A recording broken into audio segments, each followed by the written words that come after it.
Among the great bowling performances of the year, we had 5 vying for the ESPNcricinfo Award, and we now know the winner. I don't know how closely fought it was because our editor won't tell us exactly how the voting went, but the winner is Jerome Taylor for that astonishing burst, 5 for 11. Remember, England was 72 behind in the first innings. They got bowled out for 51, and he kept knocking them over.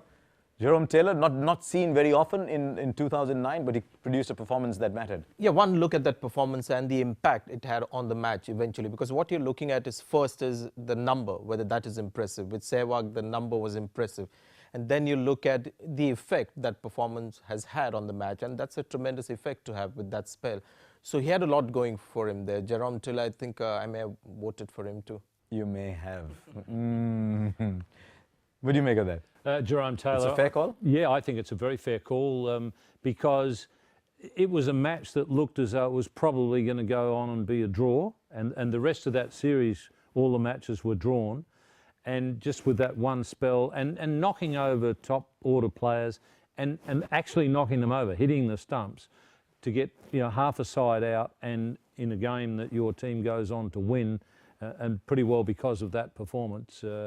I have no quibble about Jerome Taylor. It was probably the most dramatic performance of all, but there were some good performances in the year as well. I thought Mitchell Johnson's 4 for 25 was a seriously good performance. Graham Swan's 5 for 44 in Durban, 9 wickets in the match were pretty good performances. So maybe not quite as overwhelming as the Sehwag case, but I think he beat some really determined performances. 5 for 11, it's pretty hard to go past that. I mean, you've only conceded 11 runs, you've got half the side out. And he got such important batsmen out too by hitting the stumps. Terrific performance. So you're going 2 for 2, your pick's coming up? I'm not sure, mate. My memory's not that good. Jerome Taylor, 5 for 11. What a pity we didn't see much more of Jerome Taylor in the year. But as they say, come at the hour, come at the man. The moment arrived for Jerome Taylor, and he delivered in spectacular style. So Jerome Taylor is the winner of the Cricinfo Award for the best Test match bowling performance of the year. And as we saw, it was a pretty dramatic one too.